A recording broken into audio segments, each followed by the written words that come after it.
Welcome back to Northwest City Politics in the Know with Juanita. We're glad to have you with us on our show again this week. We're very glad there's people like you out in our audience that are interested in the issues that are happening in our cities. Because it is important for good government that there be a good flow back and forth between the city staff, the mayors, the city council people, and then the people that live in the city.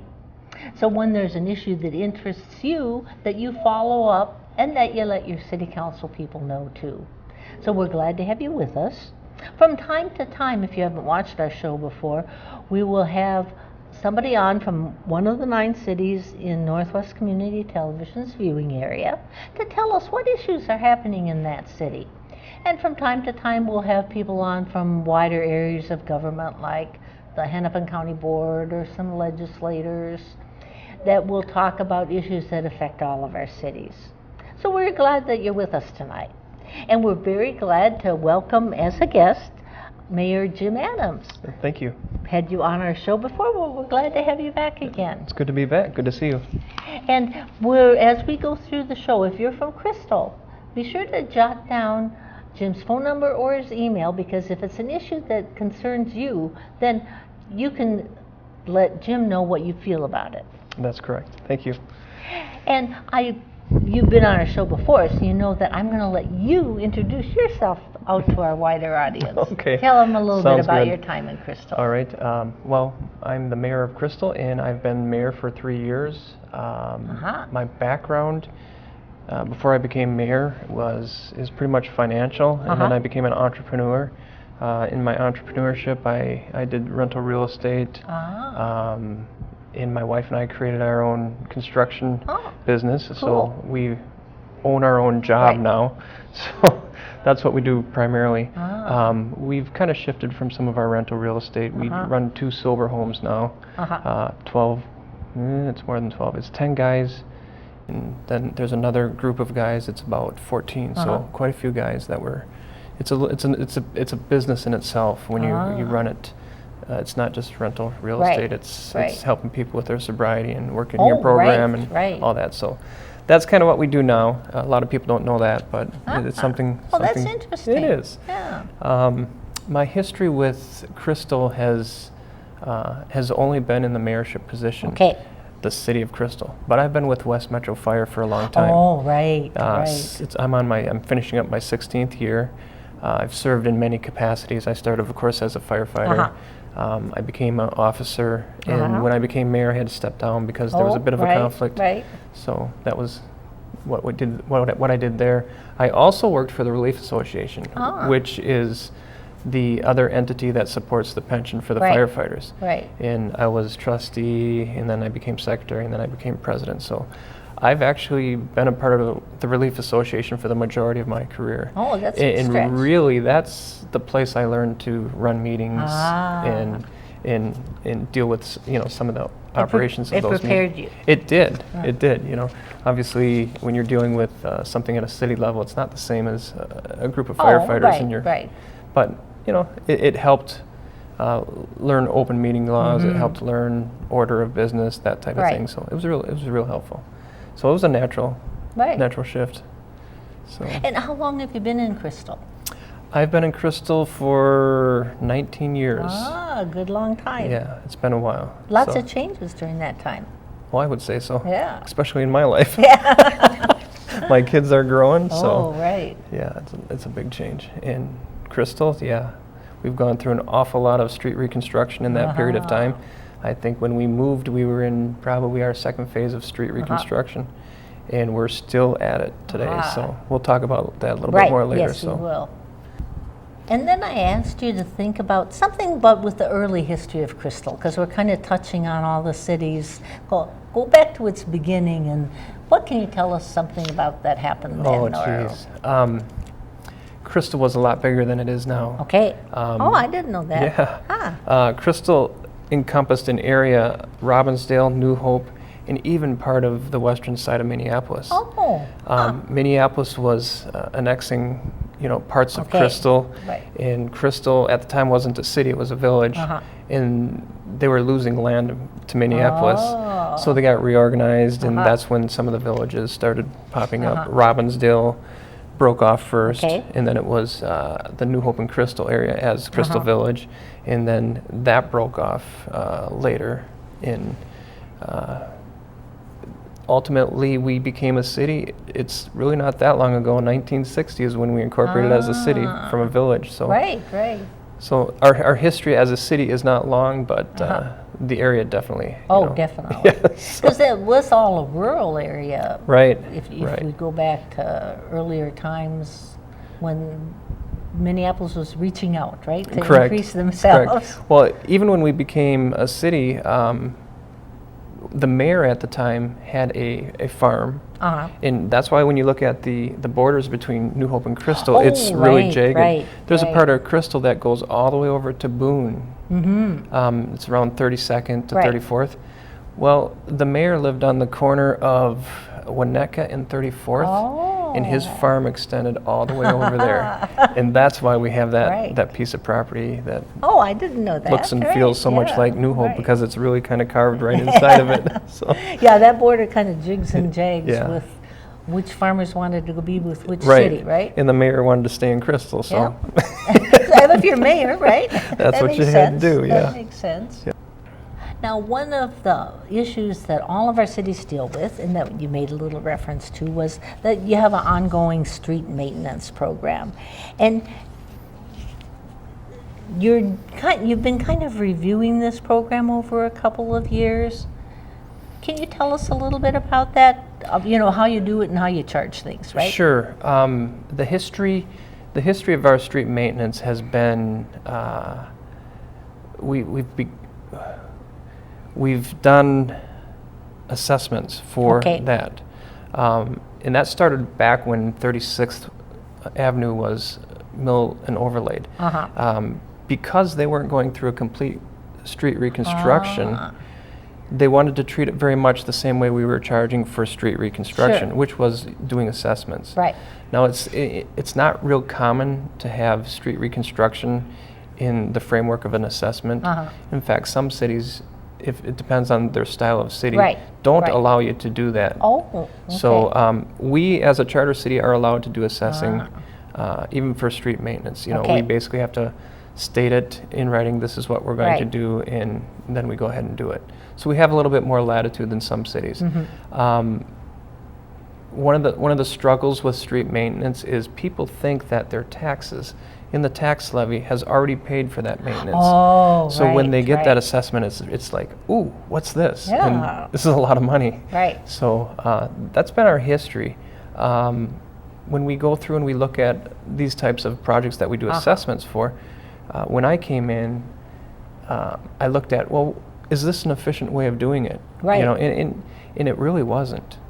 Because inside of the assessment, you have interest for the credit card for debt. The bonding, you have interest for that. You have the administration of the bond. You have administration of the assessments, which takes more staff time. So really, when I started looking at the street reconstruction, it was the most expensive possible way we could do street reconstruction. And in these times. However, it's so expensive when you do a street reconstruction. It's hard to get that type of money into the levy. Politicians don't want to do that. Because true. When it comes election time, what happened to your levy? Well, we raised it 70%. Well, why is that? Well, because we brought the street construction into that. Well, it's hard to understand. So politicians don't want to own that and wear that during election time because they won't get reelected. It's not the whole story, because an assessment is a tax too. It's just one of those things that, if you have an opponent or a challenger, that's what they're going to key in. Okay, look, you've raised your levy here. But nobody talks about the assessments because most people don't understand where the assessments are coming from. When I did a weighted average of what the expenses were for street reconstruction, mill and overlay, and seal coating, over the years, our assessments match the amount we have on our property tax levy, roughly. Roughly. Which means that if you're just looking at the levy, you're looking at half their right. story. You're not seeing what's So really happening. So when it comes to election time, key in on some of the words people use. Oh, right, Like, right. has your levy gone up? Okay, great. Yeah, it's gone up 4%. Well, what are your assessments doing? Have you dropped them? Right. You know, it's just not part of our normal conversation. No, that's true. And that's something that we have to train our citizens to say. Oh, yeah, important for people to be aware of Absolutely. that. They sure know it when their assessment comes in, Yes. because our assessments for maintenance, they start around $2,500, could be up to $44,000 some. Our street reconstruction, it's almost $10,000. Oh, right. For some of them. And when that comes to their door, and it's like, oh my gosh, I wasn't planning for this. Even if you see it coming 2 years ahead, right. where are you going to come up with $10,000? Right. You know, so that's why the assessment has become an option, because that allows them to finance it. Right, right. Some people don't want to finance Yeah. it. Some people don't see it coming and don't save properly for it. Oh, so right. if it were on the levy from the beginning, Right. and you wouldn't see nearly as much fluctuation. Right. But when the assessment letter comes in, that's huge fluctuation. And basically the citizens are forced to finance or come up with the cash. Well, and ultimately, it keeps up the value of their properties. So it's an important thing to do, but if you're not aware how it happens and whatever, and then all of a sudden you have this big bill. Right. Yeah, you know, we are going through 16 phases of street reconstruction, and yeah, our city looks great. You know, and we've only got like 3 phases left, and they can't wait, because, you know, we've been trying to keep their streets together until it's their turn.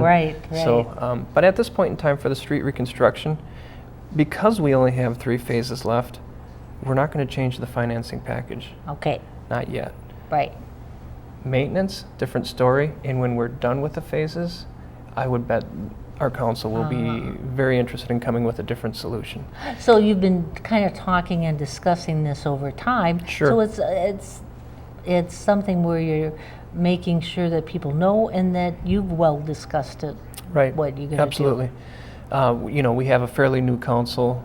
We've got three new members this year. You do, right. And it really changed the dynamics of the discussion. Last year we had the discussion because we did start our maintenance program, and we ended up with a 40-60 split. You know, the assessments were smaller than what they originally proposed, and we're using 40% from the tax levy. We won't be doing a big maintenance project this year. In fact, most of the maintenance we're going to do, or we did, is already done. It's been just spot pieces, and they're not going to be assessed, because what they are is they're bad spots where bad soil was. We're just fixing little problem spots. Not many blocks It's not like at a time. phase like what we have been doing with the street reconstruction, right? So when the maintenance is when you do a seal coat or the mill overlay. Correct. And then the construction is when you dig down and start from scratch and go back up again. Yeah, the seal coating is oil put down, and then you'll see the small rocks put on top, and then the mill and overlay is you'll see the grinder come in and chew up part of the road, the top layer. Right. And then they'll put another coat of tar over it. There's 2 layers, base coat and then the top coat, and they try to take off just the top coat and then reapply the top coat. That base coat stays in place. So what part of the city will be getting some I don't want to say reconstruction, construction, right? Construction. As far as the exact areas, I don't know this. I can't give you the borders right now, but we are starting phase 14. Okay. So we'll have 2 more following this. And then you will have gone through all of your streets over a time. Yes, right. So then you need to reevaluate where they're at that point in time, and how you fund them. Correct. Now we'll switch to a whole different area, but they're still going to involve streets, because we'll look a little bit, let me get the right place in my notes, that you have alleys that need working on. Yes, similar to our street reconstruction, we have alley reconstruction. Right. They're usually just a few blocks at a time. I think this year we probably have 3 blocks wide. I don't know if it's 2 blocks deep or if it's 1 block deep. I'm trying to remember what it looks like. Right.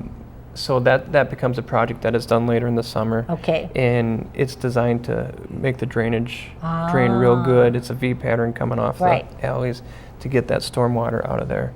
And they're good looking. They're concrete. They're built to last. So it's a project that it's another thing that makes the beautification of Crystal take place.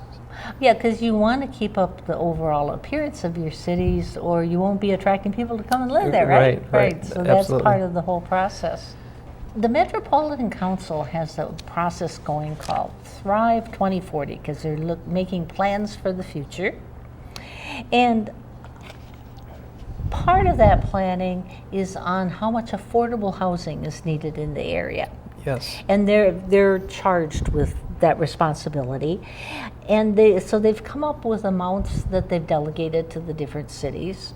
And Brooklyn Center, Brooklyn Park, and Richfield, and I think maybe Coon Rapids recently, all are kind of protesting, saying the amounts that you came up don't agree with amounts we think should be there. So I'm taking some time with all of the shows to have people respond to that, to talk about that a little bit.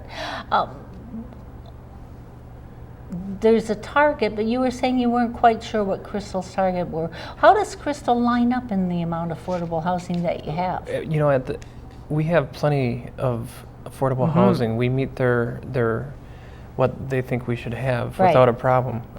There's no. That's why we didn't talk about it very much. So that's why it's not at the front of my mind.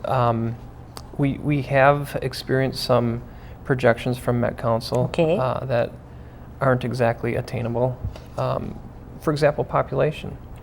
Population, they expect us to increase our high density housing to the point where we're building a new apartment complex every year. You know, and we currently have a project, the Kavanaugh. It's a that will be opening. Boy, the models are open now. That'll be opening up in August, I think. So people will be moving in. But that's a huge project. It's 130 units where the Kavanaugh School used to be. And we would have to have one of those projects every year between now and 2040 in order to reach the density that they're thinking of. Right. And, you know, we wrote them and said, look, this is not a realistic thing for us. And same thing with the affordable housing. They're dealing with the same issues we are. For that population goal. We have a fully developed community. They're owned by businesses or private people. The city doesn't own them. The city doesn't own them. We can't just walk in and take them over. Or we won't just walk in and take them over, even if we could. So, yeah, some of those things are very hard to attain, even if they wanted to. But if Richfield and Brooklyn Center, Brooklyn Park are protesting about that, yeah, I would support their protest because it's real hard to take something that's mandated from above and implement that when the people and citizens don't want to sell, don't want to move, don't want to see the high density.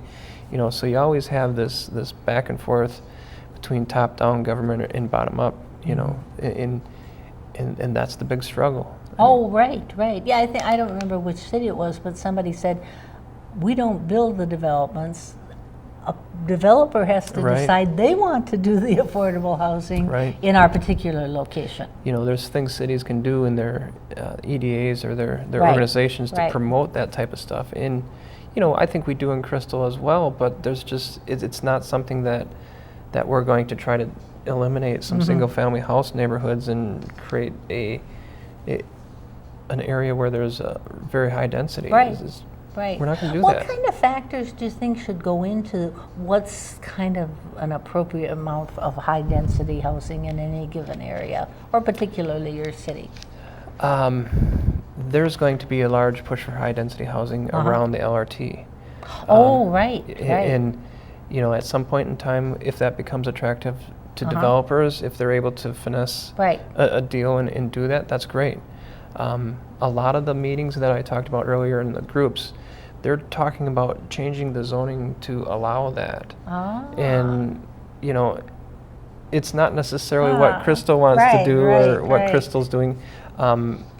Quite honestly, most of the zoning around the light rail, it will handle pretty much whatever whatever redevelopment needs to happen there anyway.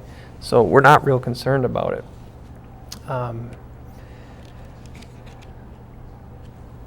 But it just shows there's, you know, different conflicts. One size doesn't always fit all. Right. That's right. So as it works its way out, hopefully everybody can be satisfied in something in the long run. Right.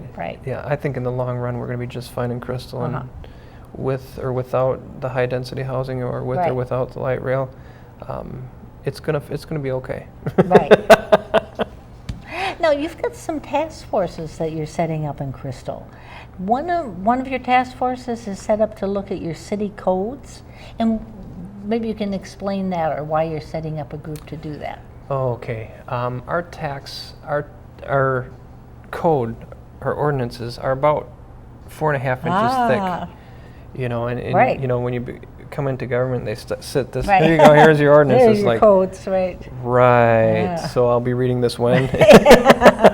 So we literally have more lines of code, ordinances than we have people in Crystal. That's kind of funny.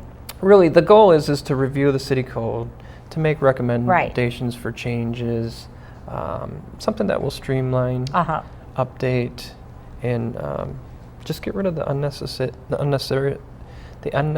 or the dated information. Just get that out of there. There's some interesting codes that just they don't apply today.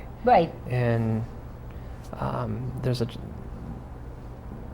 that's what we're after. Well, and you said you became a city in 1960, so things that were fit at that point in time, and maybe some of it goes prior back to when you were a village, right? Oh, I'm sure. So there'd be lots of changes along the way. And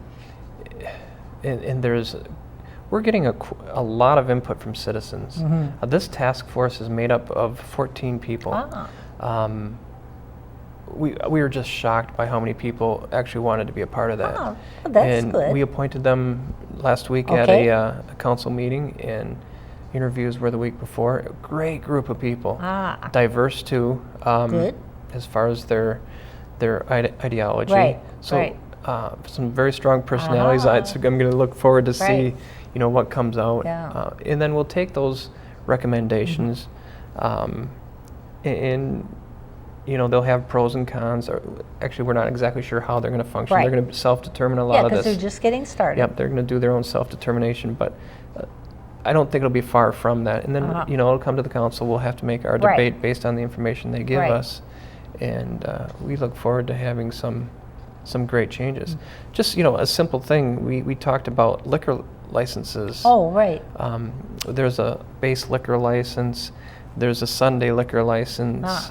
Now, if you're going to be a brew pub, there's a, you know, and it's not just one license, it's all of these on top. If you're a brew pub, you're going to get your base liquor license, then you're going to get your Sunday if you're operating on Sunday, and then you're going to get your brew pub.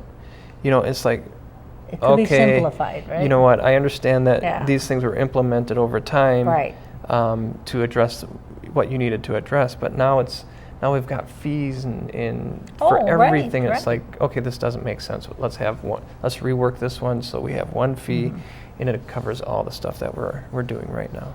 So those are the types of things that we're going to. And your task force is going to work through your 4 inches of codes. Right. One of the interviewers asked me, so can you give me an idea what types of changes you want? I said, I want about 2 inches. And there's probably room for that. But it does take people to spend some time thoughtfully going through it. Oh, absolutely. Yeah, there's enough knowledge in that group that they can't help it but do it thoughtfully. And if somebody goes offline, the strong personalities will bring them in. And I'm looking forward to their moving forward. Sounds like a good process. Yes. And then you've got a task force that's just getting ready to be set up a crystal ball dance to kind of highlight local musicians. Can you tell us a little bit about that? Okay, yeah, this is something that my neighbor and I had to talk about. It was probably her idea before mine, but Right. She thought, yeah, we should have a crystal ball, Mm-hmm. you know, like a semi-formal Right. community, like prom thing, Right. for lack of a better term. What we thought about was we can bring in local professionals. Right. We have such outstanding musicians in our high schools. Oh yes, Oh my definitely. gosh. Definitely. Yeah, they may not be professionals, but as soon as they're done Oh. with high school, they will be. Right. It's a place where we can highlight the talent in our community. Ah. We have neighboring communities that have their own bands and that sort of thing. And the idea is to come together, like at the Crystal Community Center. We have a bunch of different areas where we can Right. have different music playing at Mm-hmm. that time, various dances, salsa dancing Right. maybe in one gym, and Yeah. then maybe we'll have something more Right. like a waltz or polka in the next gym, something like that. But it's a time for us to come out, celebrate, dance, and appreciate all the talent we Cool. have in our area.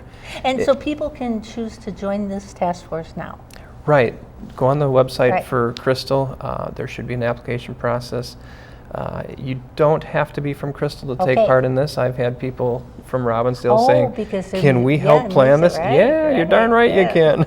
You're happy. Yeah, so And I don't want to miss Crystal Frolics. When are they this year?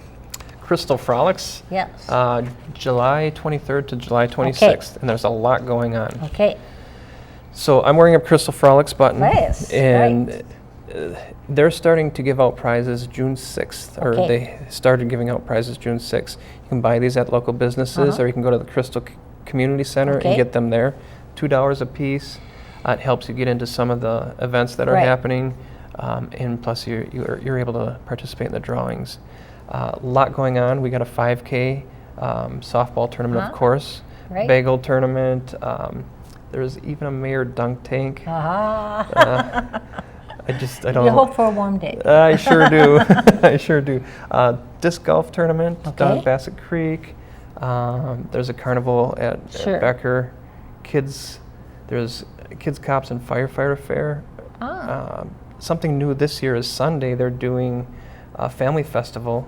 They're going to have pony rides. They're going to have a petting zoo, Uh-huh. and they're going to have a band there Oh, called the cool. Teddy Bear Band. Okay. So free music throughout. There's going to be a waffle breakfast. There's going to be a pancake breakfast. Free Zumba. There's going to be senior card tournament. A lot going on. Yeah, it sounds And I'm like sure it. I missed some. But then people can go on your website and get it. People can go on the website. Right. Frolics has their own website Right. as well. So Okay, I want to thank you very much You're welcome. for sharing all these ideas and what's happening, and people are updated now on what's happening in Crystal. So we'll ask those of you watching to tune in next week for part 2 on Crystal's issues. We are glad that you've been with us tonight, and we hope you'll join us again next week. Bye.